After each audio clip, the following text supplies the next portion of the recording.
Eileen Chang's Love in a Fallen City and Yamamoto Isoroku. Love in a Fallen City is Eileen Chang's famous short story, which describes the love story between the divorced sixth sister Bai Liusu and the playboy rich second-generation fan Liuyuan.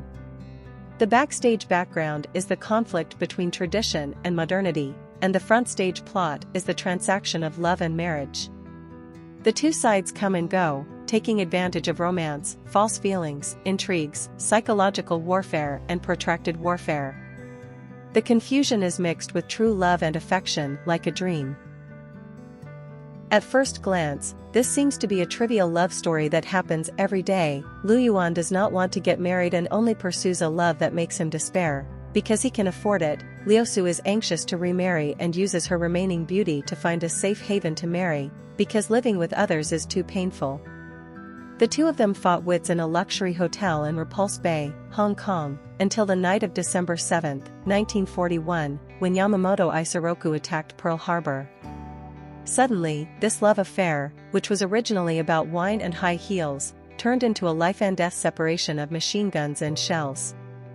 After this catastrophe, the two finally tied the knot and had a lively and splendid wedding in Shanghai, surrounded by their conservative, jealous, and gossipy friends and relatives.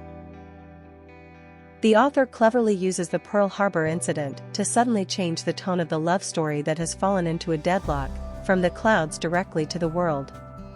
Some people say that this is a satirical story of false love and tradition, and that war reduces everyone to their original form. Some people say that this is an inspirational story of Bai Liusu's success in overcoming tradition with softness. These are all correct, but the author actually buried two images, which echo the love in the front and the catastrophe in the back, creating a three-dimensional world. The first image is the gray brick wall next to the Repulse Bay Hotel, which separates the road from the hotel. Liuyuan once expressed his longing for the death and life contract in the book of poetry next to this wall, but did not get Liusu's response. At that time, they never thought that they would soon be crawling and struggling under this wall, avoiding bullets, bombings, and hunger, holding their hands and making a life-and-death agreement. And this wall still stood there coldly after the war broke out, more eternal than eternity. It is a realm that the author deliberately implies can never be overcome. The second image is war. The Pearl Harbor incident launched by Yamamoto Isoroku unexpectedly ended the ethereal war between Liuyuan and Liusu. When the civilization of the vanity world once returns to bullets and bombing, hunger and disease, life and death, things become very simple, and war becomes a means to end everything.